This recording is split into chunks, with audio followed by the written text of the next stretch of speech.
Welcome to SE Custom Designs. We are in another person's shop, not mine. This is my neighbor, and I want to show you his shop, and his skill sets are way up there. He's an engineer for GE, I believe, and he fiddles around. And Paul, what in the world did you make there? What's in your hands? All right, well, this is a capital. This is what goes on top of a column. That is a really cool job. How in the world did you make that? Well, it's all made out of dug fir. I actually needed a long board, which I can show you when we get outside.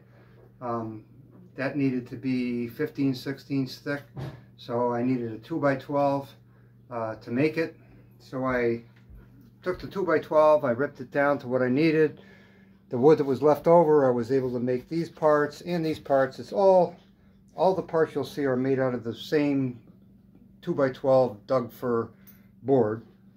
So these parts are obviously just mitered. It's a picture frame basically. There's a little bit of routing done on the edge, and this piece here I made. That was kind of hard. It would have been easier to have a lathe, but I didn't have a lathe, so I actually made it with a router and then doing some sanding to finish it up. How did you make the circle? Well, I just basically traced a circle from a dinner plate and cut it out with a saber saw. All right. And then cleaned it up round on the belt sander there. Ah, yes. You know, and I just kind of cleaned up the edges with that, and then I put it on down there under the bench. There's a router table there. Okay. Yes. That I use to nice to finish up the edges on that. You have a nice little jointer here. And I just, this, I didn't use that on this project. I didn't need that on this project. Anyway, here, just for comparison purposes, here's the original part that I used as a template. It was all rotten because there was a leak in the roof. There was kind of a slow leak for years and years. There's the part that goes there, right? So I just kind of matched up the rotten parts that I took out and recreated what they did in 1910. This house was built in 1910, and these columns were prefab. I could tell because the way these were put together, you can actually see this right here, is they use kind of like one of those things like Ruffles have ridges, potato chip, right, to put them together, which is kind of interesting that in 1910 they actually had they were prefabbing parts like this. That is interesting. And putting together with actually pretty sophisticated fasteners. So the way they joined the corners together with that metal fastener, what I did was I used a biscuit joiner and tied these corners together with biscuits. And so if you know what a biscuit joiner is, that's how these corners are connected together. And then just for some extra strength, I put some galvanized nails in the corners on all sides to make sure everything stays tight, because I want this to last another 100 years. It lasted already 110 years, and I figure the porch is good for another 100 years. So, and I used the table saw to make the radial arm saw to make my miter cuts. I got a table saw out in the garage that I used to rip down that 2x12 dug fir. He's quite old there. This is quite Delta. This is Rockwell Delta. Yeah, this is wow. a pretty ancient saw. Came out, a friend of mine, his father started a wood manufacturing business back in the 1950s. And years ago, they were going to get rid of this, and they offered it to me, so I took it. And, it's been a real workhorse for me. And look at this guy here. Are you kidding me? And yeah, Buffalo, wow. drill press, yeah. General Electric. Yeah, that was actually from a scrap sale. I worked for General Electric, and they were, selling surplus, old, obsolete equipment. And the real old slab sinks. Yeah, right. I have a new one. It's plastic. Yeah, that's the way they're made. That sink. This is a soapstone sink. That's original to this house. This never moved. All right, so we're going to follow Paul out. Paul, thanks for letting me come into your shop, and we'll get to see the front. Paul's done a lot of work on his house, and that garage looks like a house, by the way. What's that? I said that garage looks like a house. I built that garage. You know that? I just said that, yes.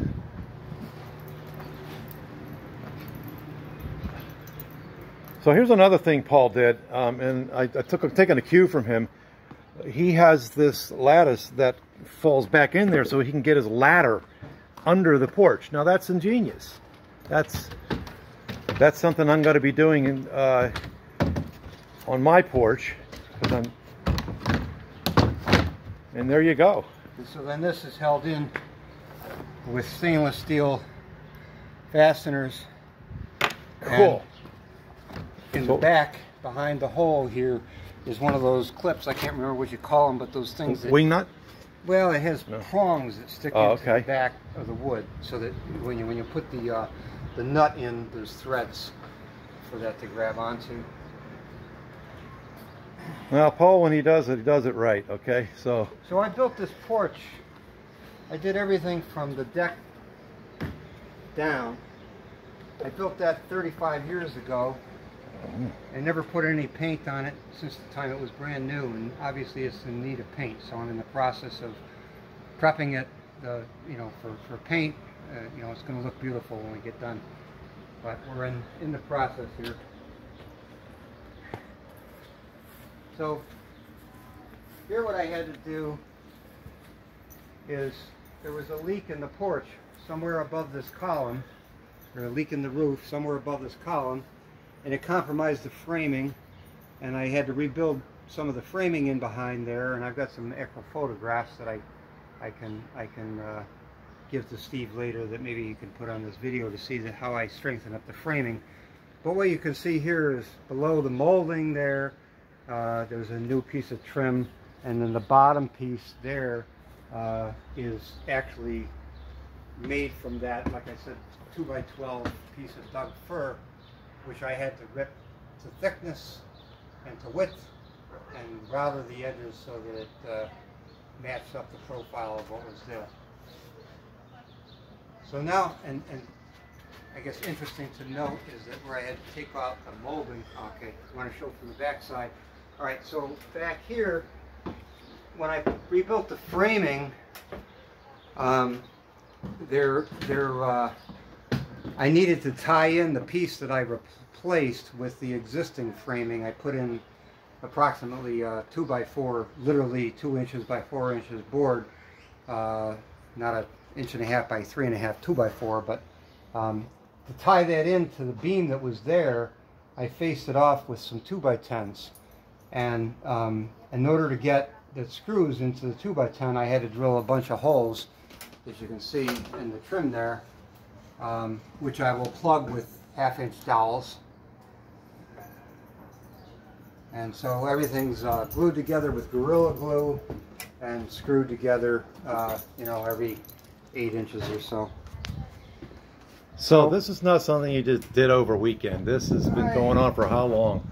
I've been working on the paint prep too, but I've been working on this for a week, so I guess probably I have about 20 hours or so into this. So I need to put this capital in now, and as you can see, it's about 1/16 of an inch too big to get in, and I think I'm going to be able to jack up the house or the porch to be able to get that 1/16 of an inch. But if I can't, I'll just use a belt sander and take a little bit off the thickness of this assembly. But now I have to get a piece of wood to put underneath the board that I'm going to put to jack it up, because I don't want to put a big dent in my brand new board, or maybe even split it by putting too much pressure on it locally.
It's a state job. I get to watch Paul work.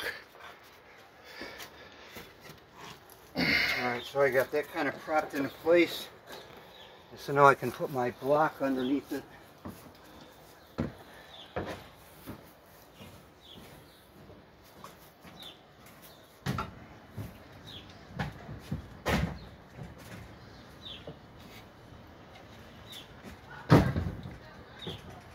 I feel right at home climbing your ladder.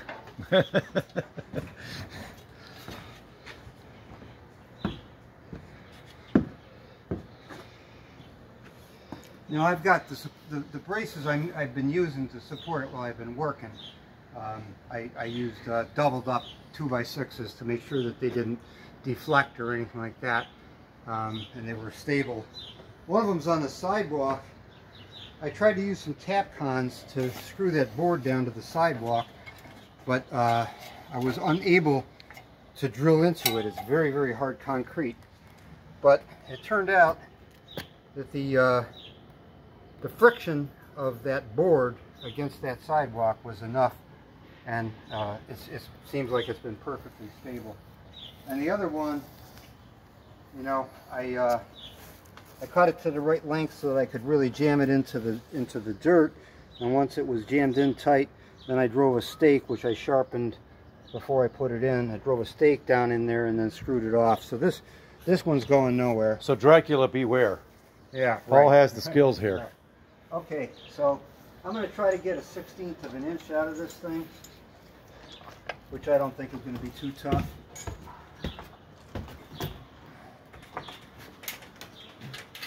I heard something creak a little bit, so I bet I almost got the 1/16 already.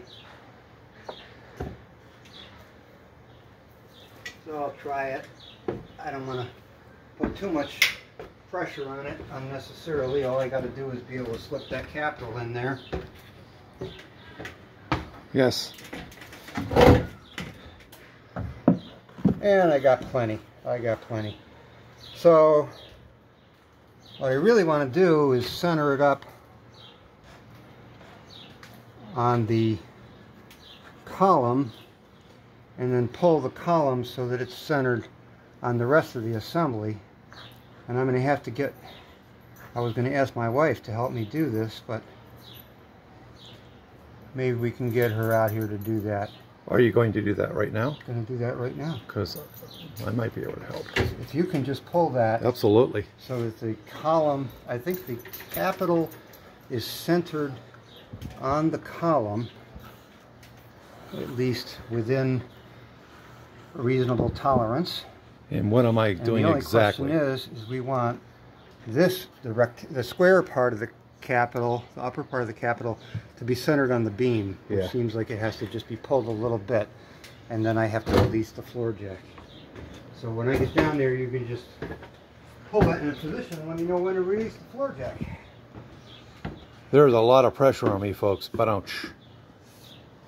I better get this right. All right, let me know when you're centered up. Okay, hold on. Okay, and okay. Down we go. That looks pretty damn good. Well, hey guys, thanks for joining SE Custom Designs. And Paul, thank you so much for letting me. What timing? I was just out mowing my lawn, and I looked over, and it looked like it was at a pretty pivotal place here. See, you can make things with a few tools if you really think them through. And so, hey, Paul, thanks again. Absolutely. And God bless. I'm going to knock these braces out. This could be really fun.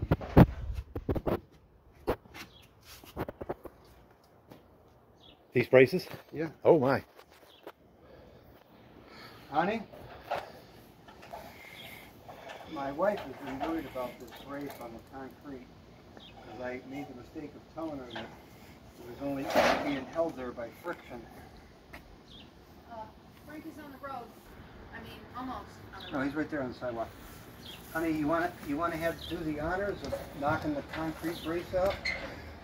Okay, but my need 40 seconds. All right.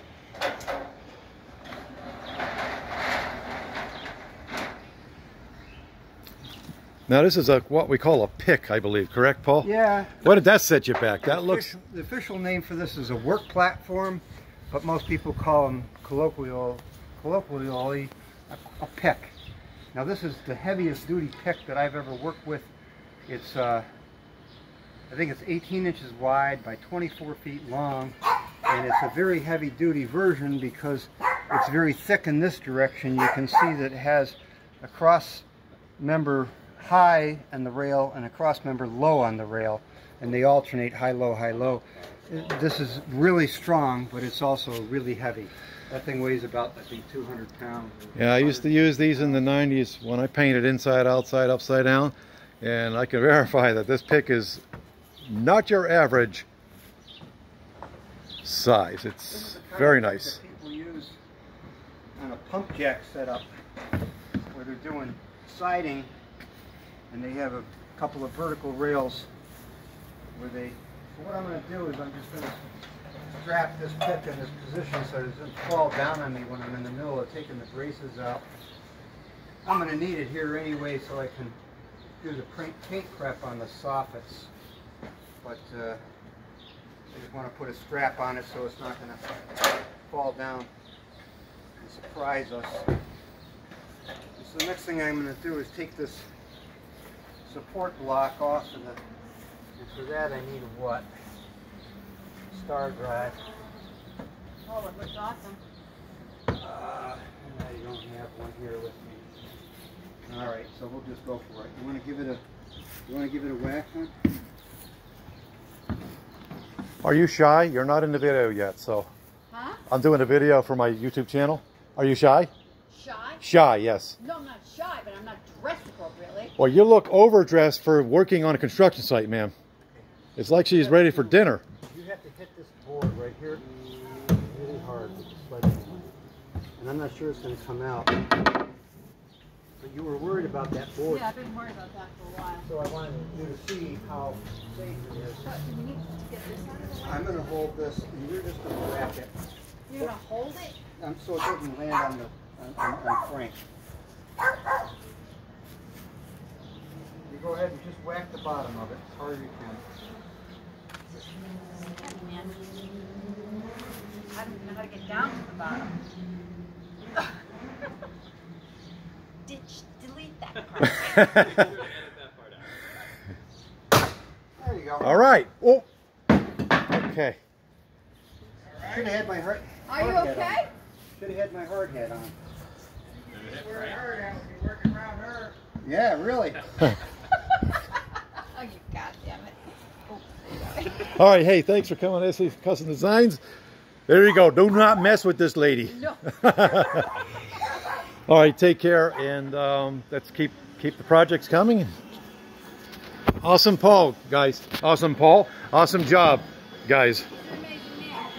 Yes, he is. He's very amazing.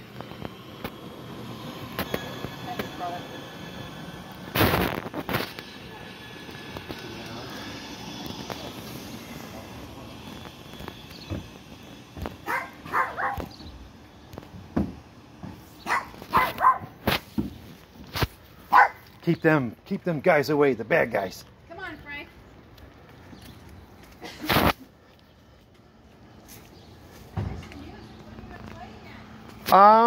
It was too humid, so we didn't play outside Thursday. Yeah. So yeah, when it calms down, it's not that bad, not that hot and humid. So, but thanks. It's nice to know you like the music.